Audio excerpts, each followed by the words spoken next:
During the reading of my husband's will, my daughter-in-law whispered to the lawyers, "If the old lady makes a scene, just stick her in a nursing home." The shock came when the lawyer read my husband's final wishes. "I'm glad to have you here. Follow my story until the end and comment the city you're watching from, so I can see how far my story has reached, and subscribe for more beautiful stories. If the old lady makes a scene, just throw her in a nursing home and be done with it." The words, whispered by my daughter-in-law Stella to the lawyer, sliced through me like a knife. I sat, frozen in the leather chair, my hands clasped tightly in my lap, pretending I hadn't heard, but I had. Every syllable. The law office felt suddenly airless. The ticking of the antique clock on the wall seemed to grow louder with each passing second. I'd been married to Thomas for 45 years. 45 years of shared dreams, morning coffees, and gentle touches. Now, he was gone, and I was sitting here, a 69-year-old widow, listening to my daughter-in-law plotting to discard me like yesterday's newspaper. Shall we begin? Mr. Patterson, Thomas's lawyer for the past 20 years, adjusted his glasses and opened the thick folder in front of him. My son David sat beside Stella, his face a mask of practiced grief. I wondered if he knew what his wife had just said, if he approved. I straightened my back, the pearl necklace Thomas had given me on our 40th anniversary hanging heavy around my neck. I wouldn't cry. Not here. Not in front of them. "As per Mr. Thomas Wilson's last will and testament," Mr. Patterson began, his voice formal and detached, "the primary residence at 1542 Maple Avenue, along with all furnishings and vehicles, is bequeathed to his son, David Wilson, and David's wife, Stella Wilson." The air left my lungs. Our home. The home where I'd raised our son, where I'd tended the garden Thomas loved so much, where we'd built a life together, brick by brick, memory by memory. The sum of $200,000, 0 cents, from Mr. Wilson's retirement accounts will be transferred to Mrs. Beverly Wilson, Mr. Patterson continued, not meeting my eyes, along with a monthly stipend of $2,000, 0 cents, for the remainder of her life. I felt the room sway. $2,000? 0 cents? In our neighborhood, that wouldn't even cover rent for a decent apartment. After 45 years, this was what Thomas thought I was worth. The remaining assets, including Mr. Wilson's investment portfolio, valued at approximately $3,200,000, 0 cents, will be transferred to David and Stella Wilson.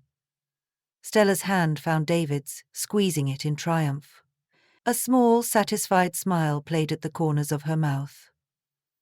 "There must be some mistake," I heard myself say, my voice sounding distant and hollow. "Thomas and I built everything together. I was by his side for nearly half a century." Mr. Patterson looked uncomfortable, shuffling papers needlessly. "I'm afraid these are Mr. Wilson's explicit wishes, Mrs. Wilson. The will was updated 6 months ago, shortly after his diagnosis. 6 months ago, when Thomas was already sick, when the medications were making him confused and forgetful, when Stella had suddenly become so attentive, bringing him homemade meals and sitting with him for hours while I rested.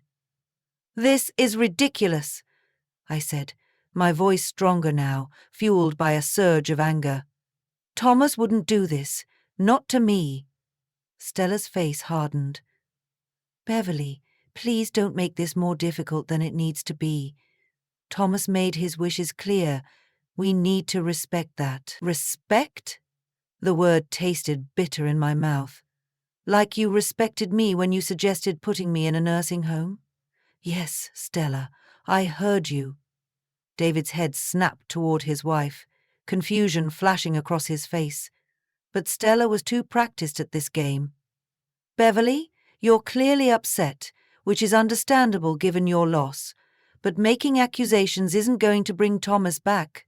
Her voice was honey-coated poison. Mr. Patterson cleared his throat. "Perhaps we should take a short break." "No," I said firmly.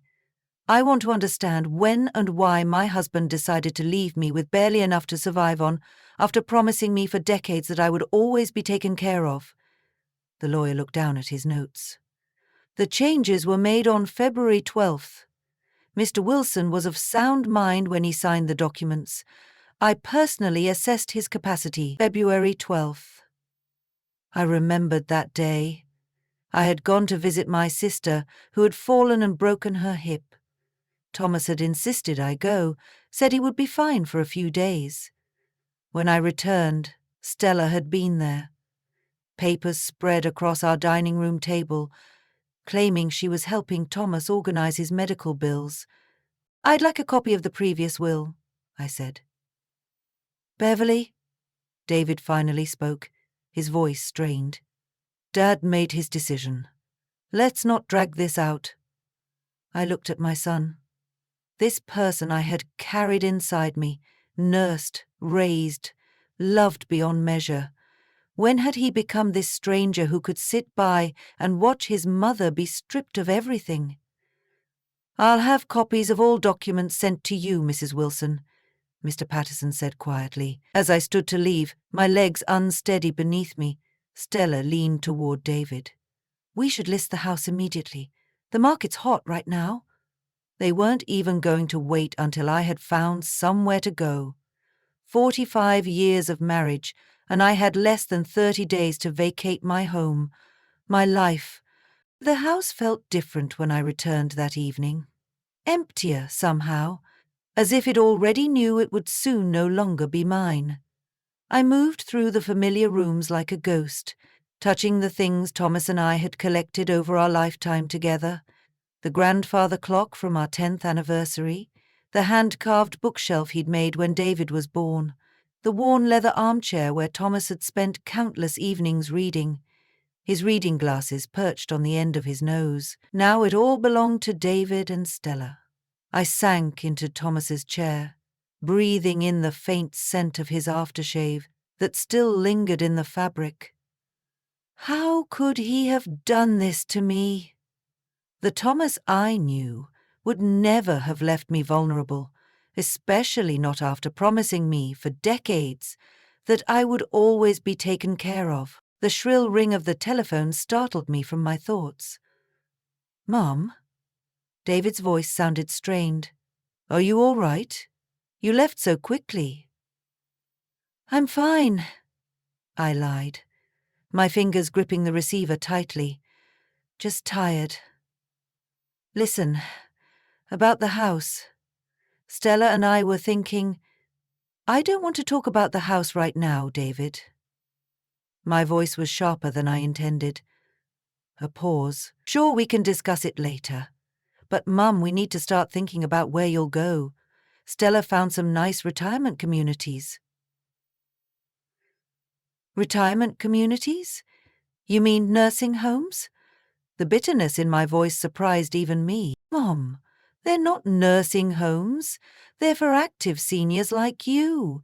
You'd have your own apartment, activities, people your own age." "People my own age," I repeated flatly. "David, I'm not even 70. I'm perfectly capable of living independently." Another pause, longer this time. "We just want what's best for you." "What's best for me?" I laughed, a hollow sound. "Well, what's best for you and Stella?" "Let me guess.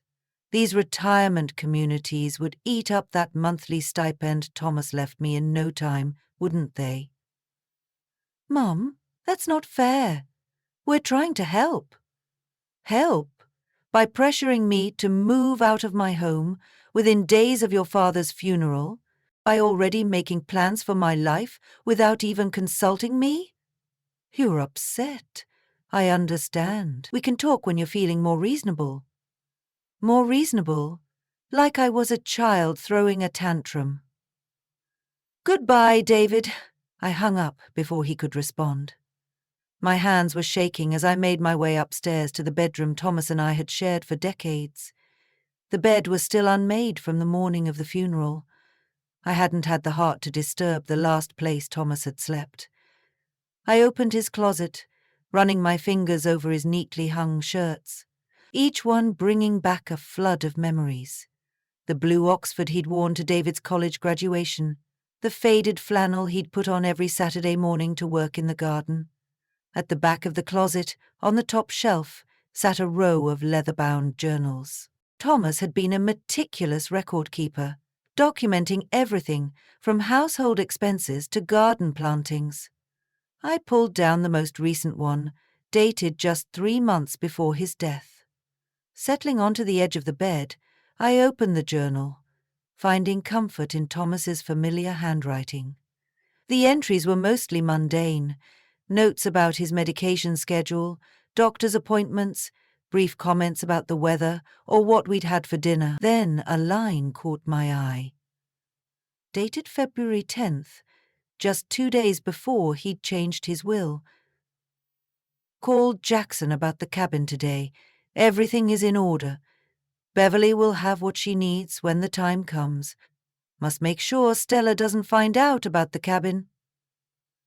Thomas and I had vacationed at a small rental cabin in the Adirondacks years ago, but we'd never owned property there. And why would he need to keep it from Stella? I flipped through more pages, scanning for additional mentions. There, on February 11th. Transferred the final payment today. All paperwork is with Jackson. The deed is in Bee's name only. No matter what happens with the house, she'll have a place to go. My heart raced as I read the words again. A deed in my name. Thomas had bought property without telling me. The sound of a car door slamming in the driveway jolted me from my thoughts. I glanced out the window to see David's silver BMW parked behind my car.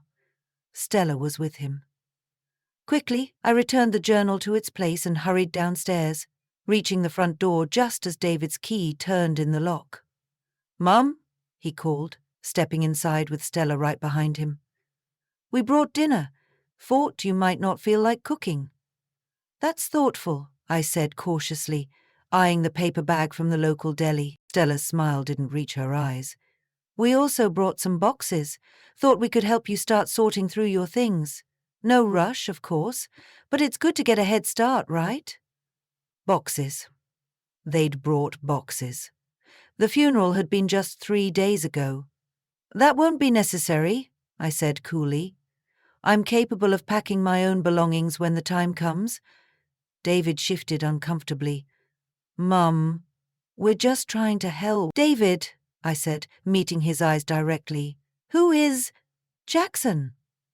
His expression didn't change. "Jackson? I don't know any." Either he was lying, or he genuinely didn't know. Given the secrecy in Thomas's journal, I suspected the latter. "Never mind," I said. "It's not important." Stella was already wandering into the living room, her critical gaze sweeping over the furniture. "This room gets such lovely light. I'm thinking we could put my grandmother's antique desk right by that window." She was already redecorating in my home, while I stood right there. "I'm not very hungry," I said abruptly. "And I'm afraid I'm too tired for company tonight." David frowned. "Oh, we came all this way." "Please, David. It's been a difficult day. After they left." Reluctantly, with Stella leaving the stack of flattened boxes in the hallway, I returned to Thomas's journals. I pulled them all down, settling on the bedroom floor with them spread around me. Hour after hour, I combed through the entries, looking for more mentions of Jackson or the cabin. In a journal from last year, I found it. "Met with Jackson today about investment opportunity. Remote but beautiful location. Good potential. If everything works out, it could be Beverly's safety net. Lord knows she'll need it after I'm gone." Thomas had known. Somehow, he'd known that I would need a safety net, that I couldn't count on David to protect me, that Stella would try to push me out. But who was Jackson? And where was this property that Thomas had apparently purchased for me? I continued searching until my eyes burned with fatigue. As dawn began to break, I finally found what I was looking for in one of Thomas's oldest journals, dating back nearly 20 years. Helped Jackson Matthews get his law practice off the ground today. Small investment, but he's a good kid with a sharp mind. Catherine's boy will go far with the right support. Jackson Matthews, Catherine's son. Catherine? Thomas's secretary from his early days at the firm, before he'd made partner. She'd been a single mother, I remembered, with a young son she'd often bring to the office during school holidays.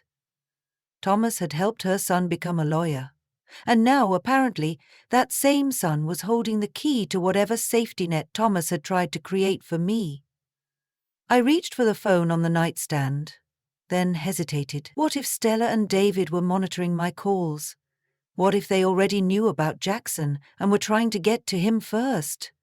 No, I needed to be careful.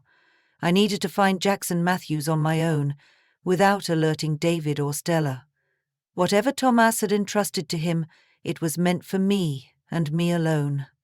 For the first time since the reading of the will, I felt a flicker of hope. Thomas hadn't abandoned me.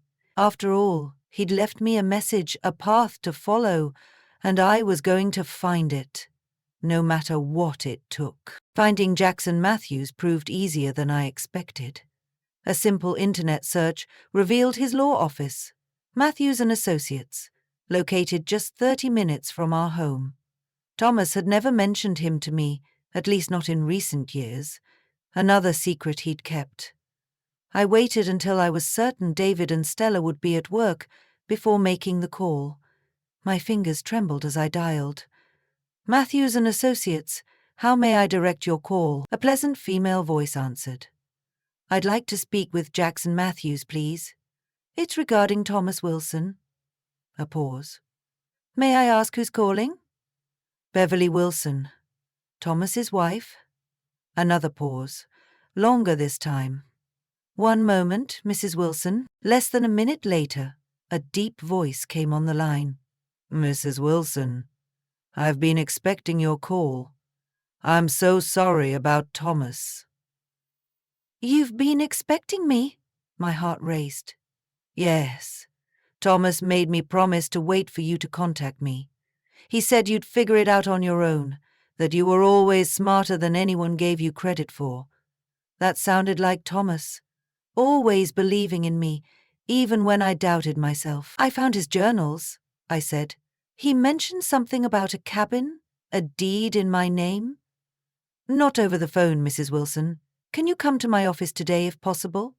I glanced at the clock. It was just 10 a.m. I can be there by noon. Perfect.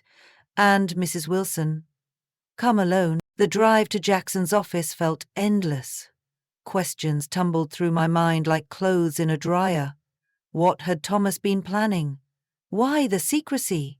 How long had he known that David and Stella couldn't be trusted? Matthews & Associates occupied a modest brick building downtown. The receptionist, a young woman with kind eyes, led me immediately to Jackson's office when I arrived. Jackson Matthews stood as I entered. He was in his early 40s, which matched Thomas's journal entries, placing him in his 20s when Thomas had helped him establish his practice. He had a warm smile that immediately put me at ease. Mrs. Wilson, it's good to finally meet you. Thomas spoke of you often. Did he?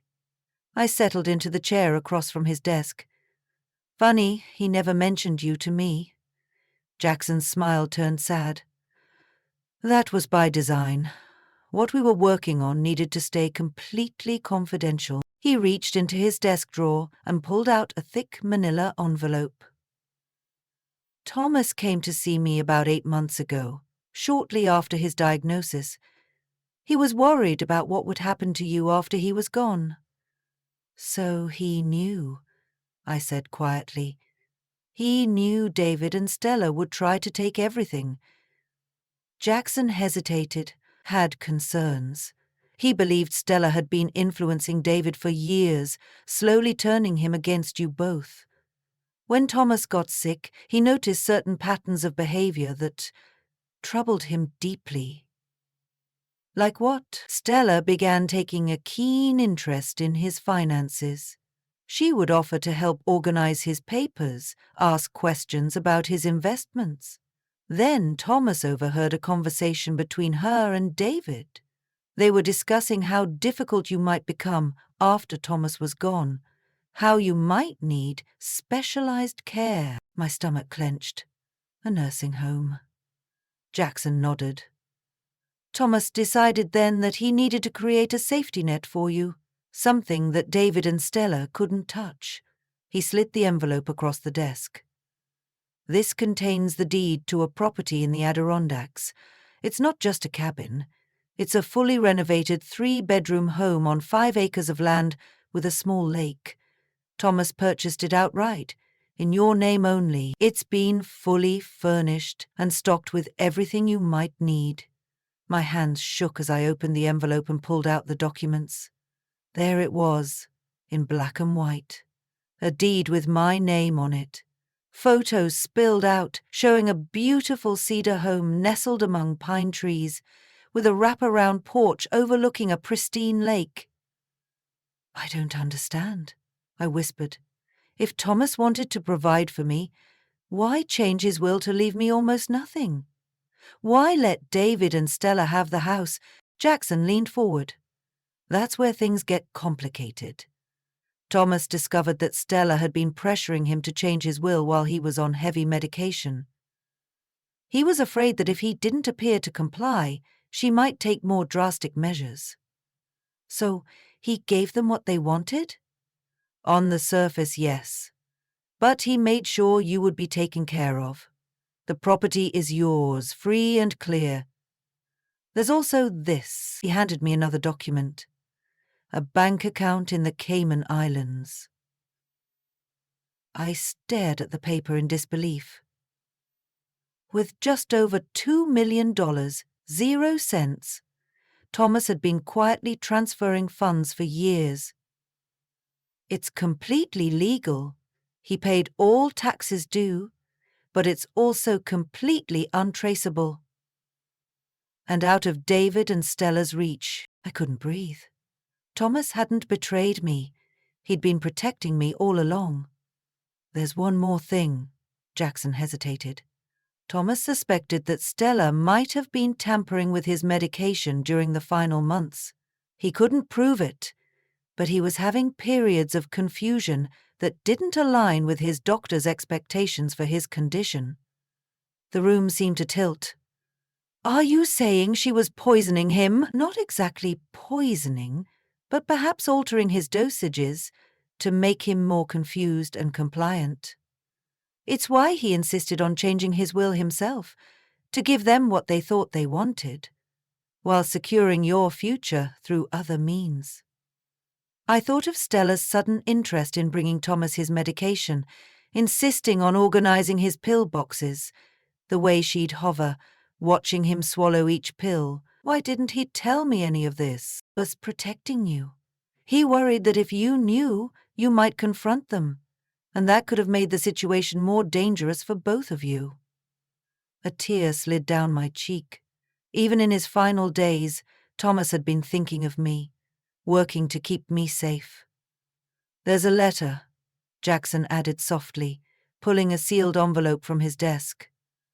Thomas asked me to give this to you, once you knew everything. My name was written on the front in Thomas's familiar handwriting. I clutched it to my chest, not ready to read it yet. What do I do now? I asked. That's entirely up to you, Mrs. Wilson. You could move to the Adirondacks property immediately. Or, his eyes gleamed, you could play along a little longer. Let David and Stella think they've won, while you make your preparations more carefully. For the first time since Thomas's death, I felt a sense of power return. I wasn't helpless.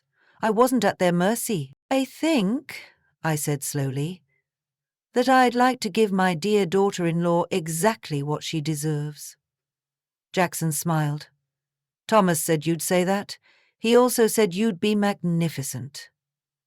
I read Thomas's letter alone that night, sitting in his armchair with a glass of the scotch he'd loved. His words, tender, wise, and occasionally darkly humorous, brought him back to me for those precious moments. He explained how he'd first noticed Stella's manipulation of David years ago, how he'd tried to intervene subtly, but realized the hold she had on our son was too strong. "I failed him, Bev," he wrote, "but I refuse to fail you.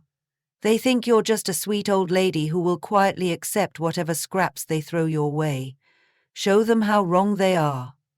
The next morning, I drove to the Adirondacks to see the property. The winding country roads eventually led to a discreet turnoff, marked only by a small wooden sign. Willow Point. Thomas had always called me his Willow. Strong, yet flexible, able to bend without breaking. The house took my breath away. Nestled among towering pines, it was everything I could have wanted.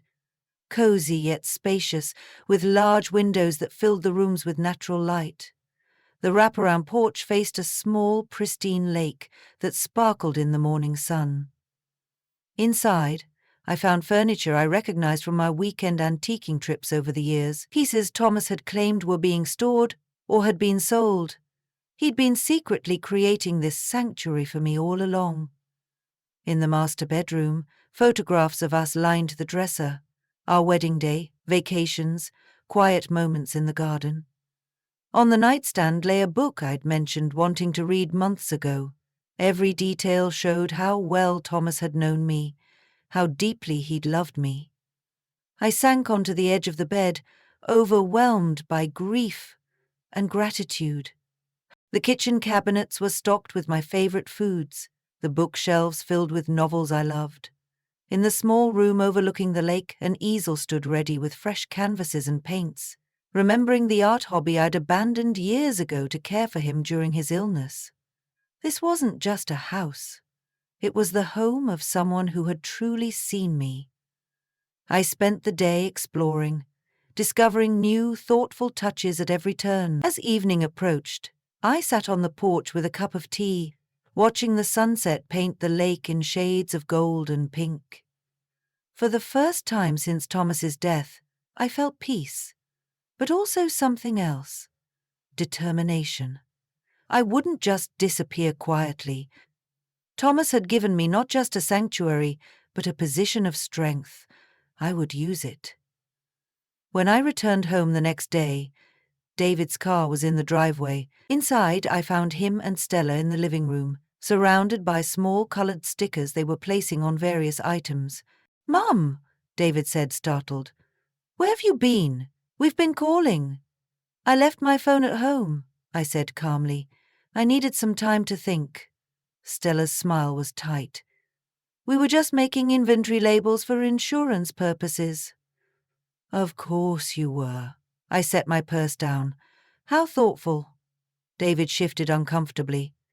"Mum, we need to talk about timeline. The real estate agent thinks—" "I've been looking at apartments," I interrupted. "I think I found one that will work with my budget."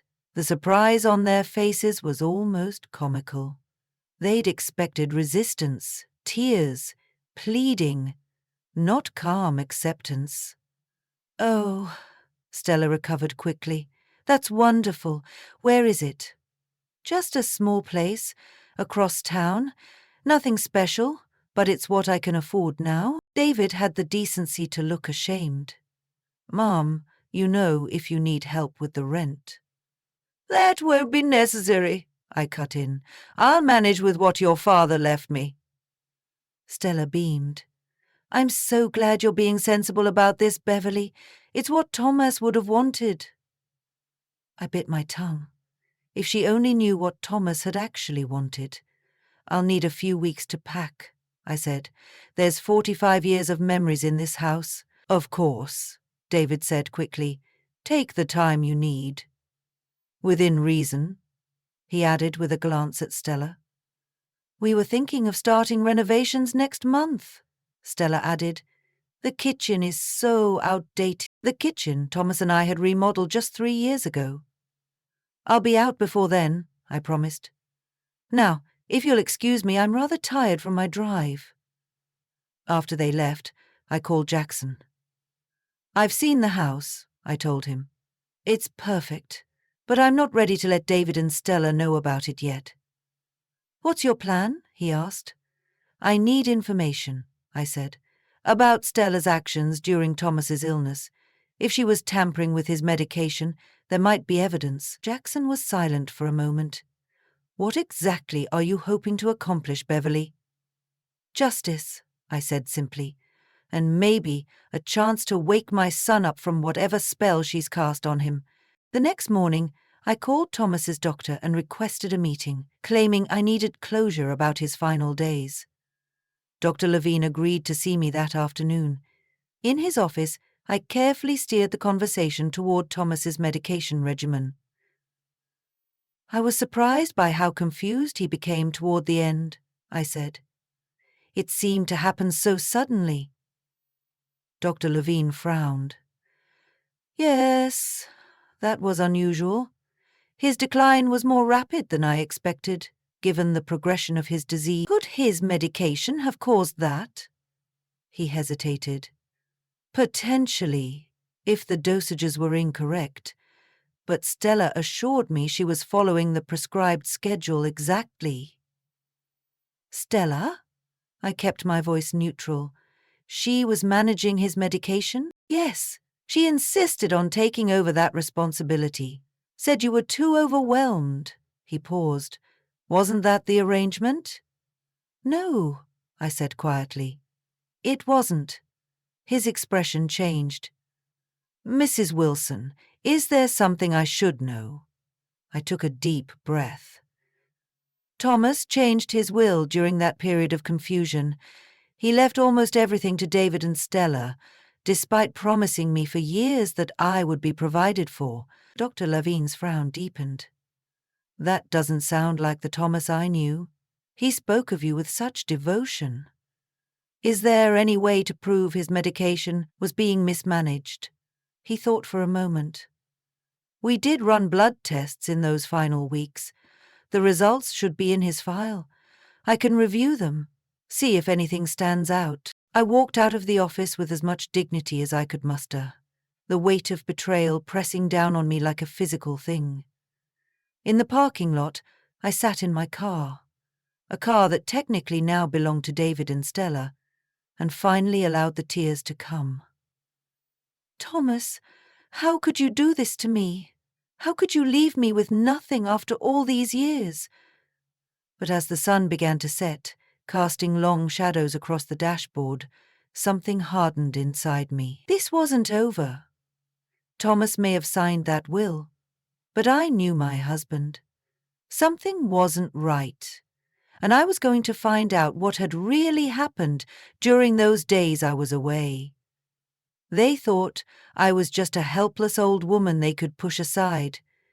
They were about to learn how wrong they were. I would appreciate that, I said.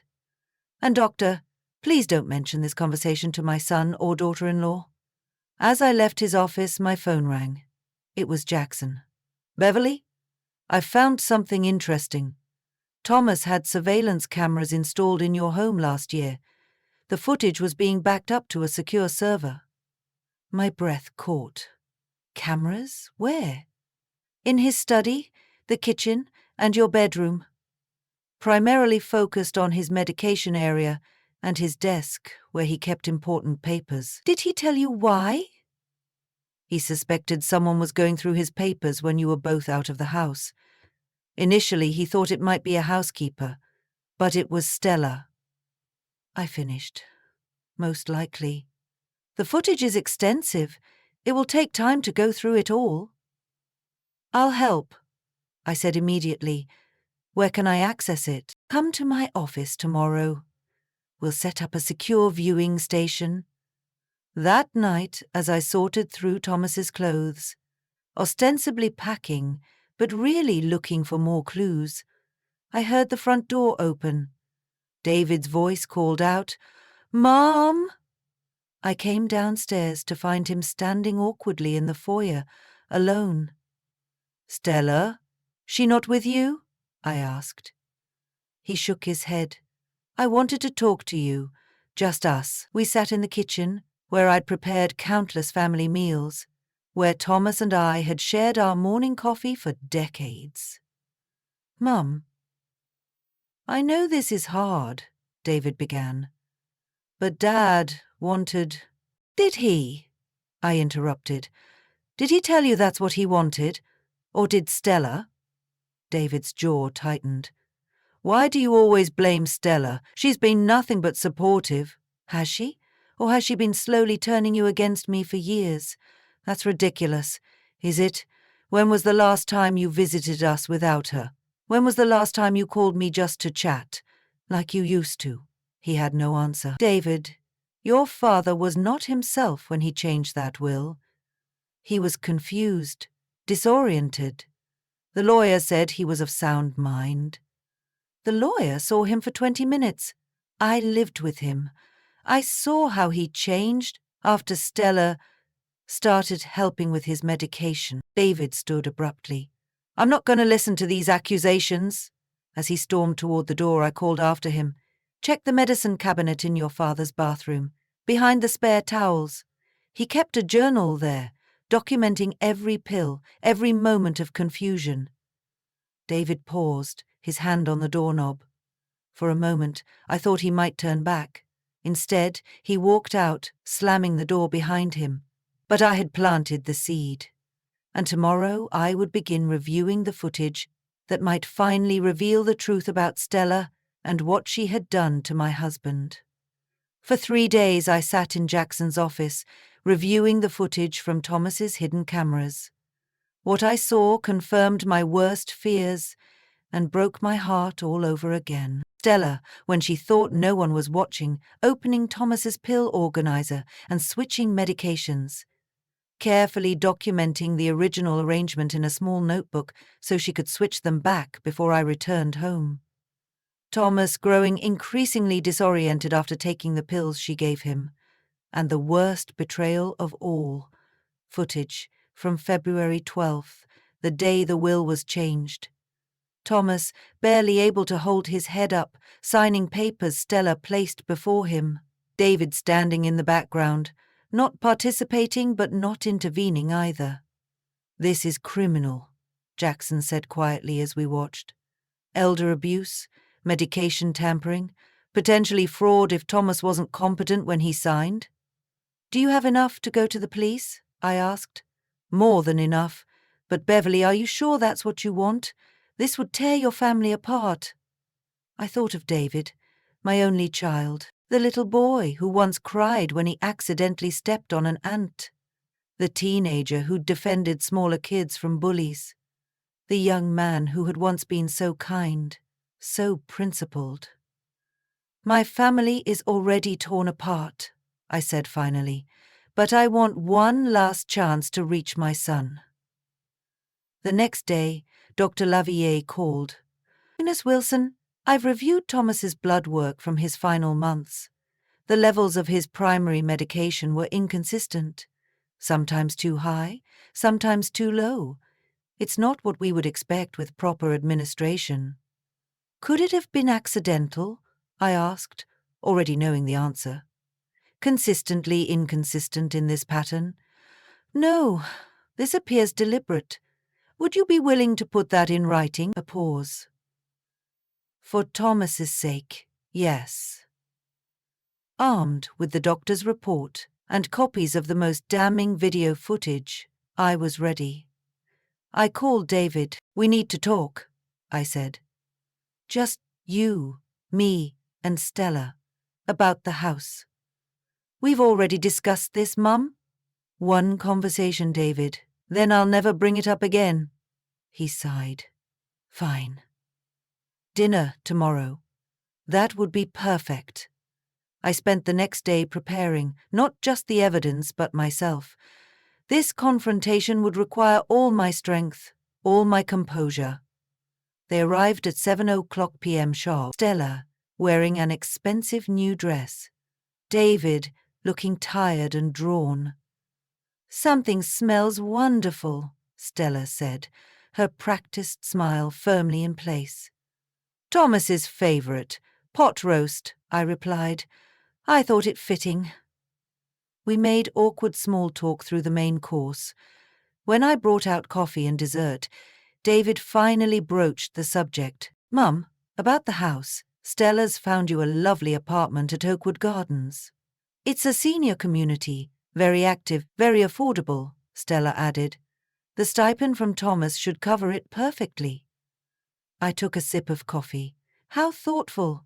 Before we discuss that, though, I wanted to ask about February 12th. They exchanged glances. "What about it?" David asked. "The day Thomas changed his will. You were both here, weren't you?" Stella's smile tightened. "Thomas asked us to help him get his affairs in order. He was concerned about you, Beverly. He wanted to make sure David would be able to take care of you properly. By leaving me nearly destitute?" "Mum," David's tone was warning. "We've been through this." "Yes, we have.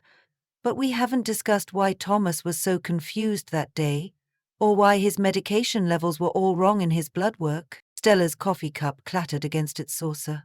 "What are you talking about?" I retrieved the folder I'd prepared and slid Dr. Lavigne's report across the table.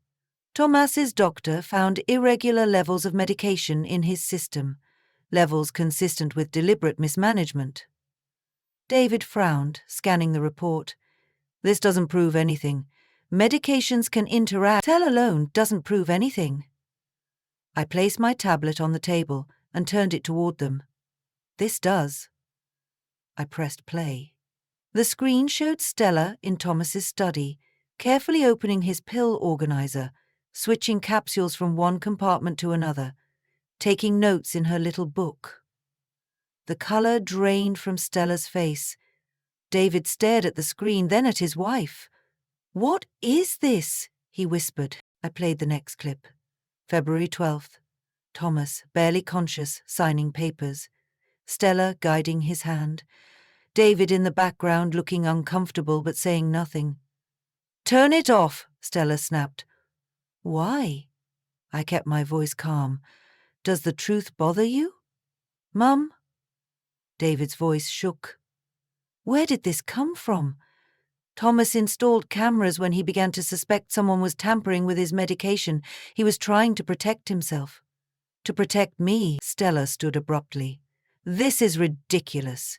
You've obviously doctored this footage because you can't accept that Thomas wanted to provide for his son." "Dr. Lavigne has already reviewed it," I said. "As has Jackson Matthews, Thomas's other lawyer." "Other lawyer?" David looked confused. "The one who helped Thomas create a trust for me. The one who holds the deed to my new home in the Adirondacks and manages my account in the Cayman Islands." Stella's face contorted with rage. "You're lying." "Am I?" "Thomas knew what you were doing, Stella. He played along to protect himself and me. He let you think you'd won while he created a safety net you couldn't touch." I turned to my son. "David, did you know what she was doing to your father?" He looked shell-shocked.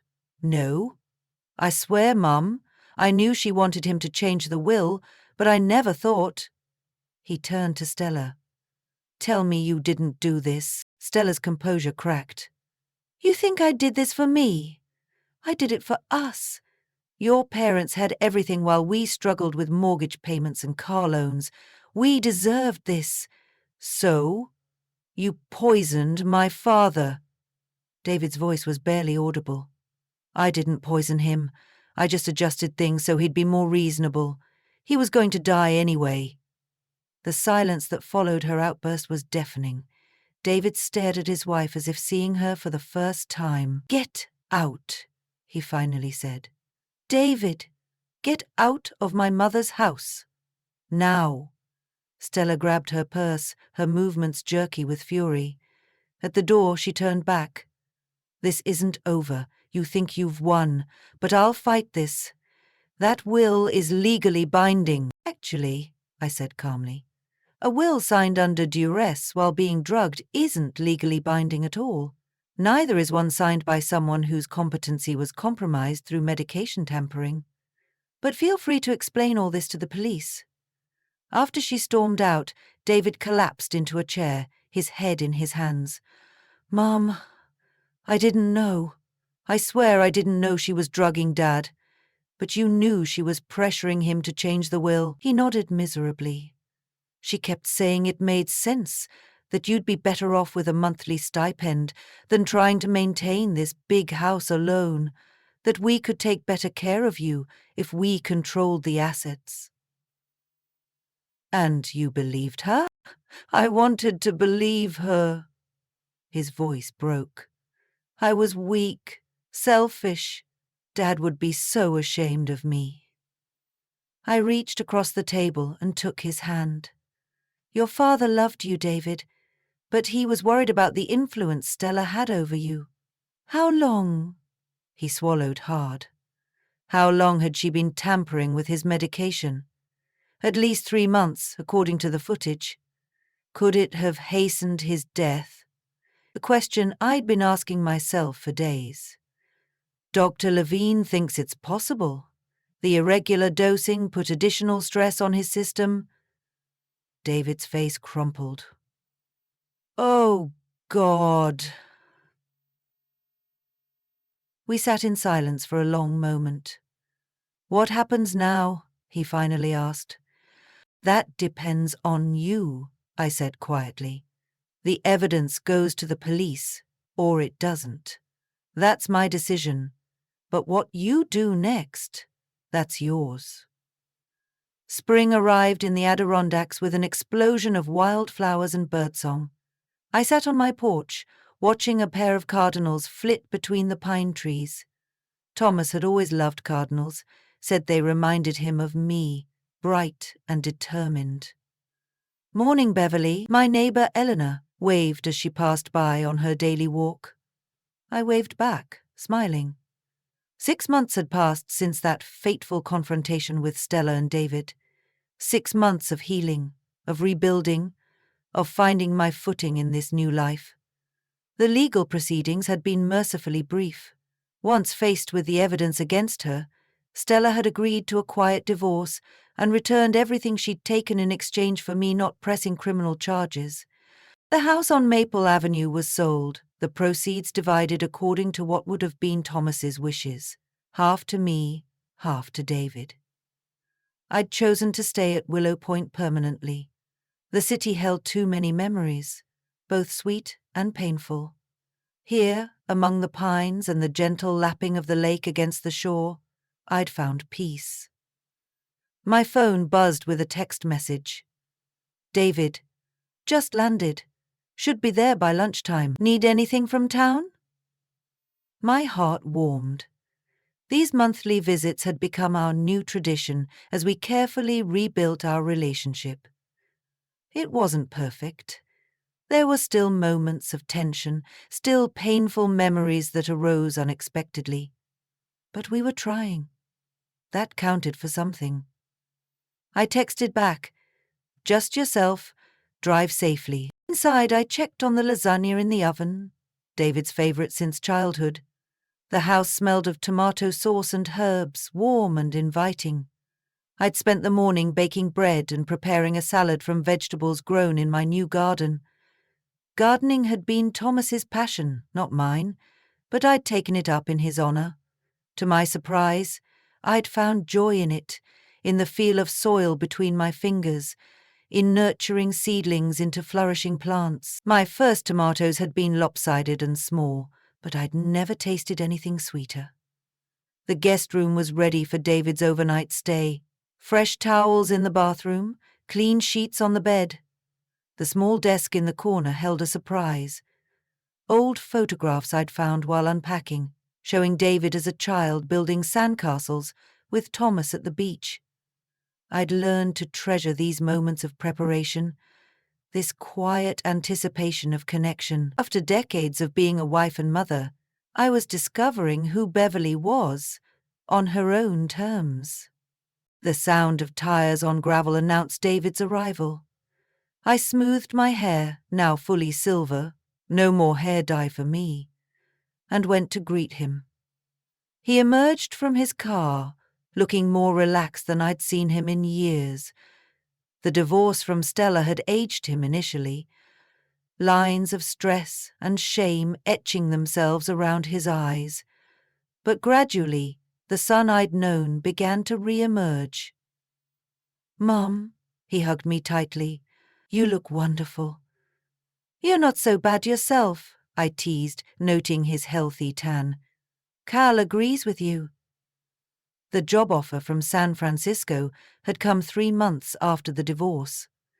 "A fresh start," he'd said, "a chance to rebuild my life away from the whispers and stares." We'd both cried when he told me. Me at the thought of him being so far away, him at the thought of leaving me alone.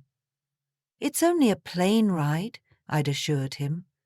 "And it's so awful. We'll make it work." And we had. Over lunch, David shared stories about his new position, his new apartment, the hiking group he'd joined. I told him about my garden, my painting classes, the book club I'd started with Eleanor and some other women from town. "You seem happy, Mum," he said, helping himself to a second serving of lasagna. "Really happy?" "I am." I realized it was true, despite everything. The betrayal, the loss, the grief. I had found my way to happiness. After lunch, we walked down to the lake. The afternoon sun sparkled on the water, and a gentle breeze rustled the leaves overhead. "I found more of Dad's journals," David said as we settled on the small wooden dock. "From years ago, when I first started dating Stella." I waited, giving him space to continue. "Saw it, you know, the way she was manipulating me, isolating me from you both. He tried to warn me, but I wouldn't listen." He skipped a stone across the water. I was so blind. "We all have blind spots when it comes to love," I said gently. "You saw what you wanted to see." "I miss him." David's voice cracked. "I keep thinking about all the conversations we'll never have, all the chances I had to really listen to him, to learn from him." I took his hand. "Your father knew you loved him, David, despite everything."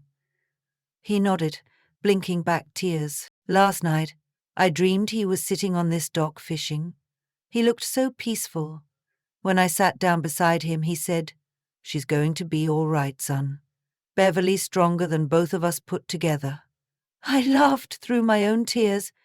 That sounds like Thomas.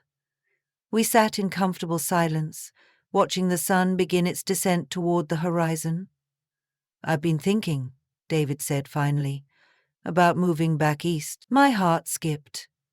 "Oh, not right away. Maybe in a year or 2 when my contract ends. There's a satellite office in Boston. It would be a shorter flight, more frequent visits." "You don't need to make decisions based on me," I said. "I want you to live your life, David." "I know, but family is important. Dad taught me that, even if I forgot it for a while." He hesitated. "There's someone I'd like you to meet too. Her name is Claire. She's a pediatrician." "You're dating?" I couldn't hide my surprise. After Stella, I'd assumed it would be years before David trusted again. He nodded, a shy smile crossing his face. "It's new, but good. She's kind, Mom. Really kind." I'd love to meet her. Later that evening, after David had gone to bed, I sat on the porch with a glass of wine. The night was clear, stars scattered across the black velvet sky like diamonds. I thought of Thomas, of the life we'd shared, of the gift he'd given me. At the end, not just financial security, but the chance for a new beginning. I pulled his letter from my pocket. I'd read it so many times the paper was soft and creased along the folds, but the words still brought me comfort. "My dearest Beverly, if you're reading this, then you found your way to Willow Point, just as I knew you would. You were always the clever one." I'm sorry for the deception, for not telling you what Stella was doing. I was trying to protect you, though perhaps I should have trusted your strength more. You've always been the oak to my willow, bending with the storms, but never breaking. This place is my final gift to you. Not just a house, but a future. Paint those landscapes you've always talked about. Plant that garden. Make new friends. Live, my darling. Remember me, but don't cling to grief. We had 45 wonderful years together. Now it's time for you to write the next chapter on your own terms. I'll love you always. Thomas. I folded the letter carefully and tucked it away. Looking out at the starlit lake, I raised my glass in a silent toast. I'm living, Thomas, I whispered to the night air, just like you wanted. The next morning, David and I had breakfast on the porch. He'd extended his stay by an extra day, a small gift that meant more than he knew. I was thinking, I said, passing him the coffee, that bedroom at the end of the hall would make a perfect studio. I might finally take up painting seriously. Dad would love that. David smiled. He always said you had talent. He exaggerated, I laughed. But it brings me joy, and that's what matters. As we sat there, planning my studio, talking about David's future, I felt a profound sense of gratitude wash over me. Not just for the material security Thomas had provided, but for this second chance at a relationship with my son, for the opportunity to discover who I was beyond wife, beyond mother. Thomas had given me the greatest gift of all, the freedom to reinvent myself at 69, to discover that life could still hold wonder and purpose and joy even after devastating loss. I wasn't just surviving. I was thriving, creating a life filled with meaning on my own terms. And somewhere, I was certain, Thomas was smiling. Now I'm curious about you, who listened to my story. What would you do if you were in my place? Have you ever been through something similar? Comment below. And meanwhile, I'm leaving on the final screen one other story that will definitely surprise you. Thank you for watching until the end.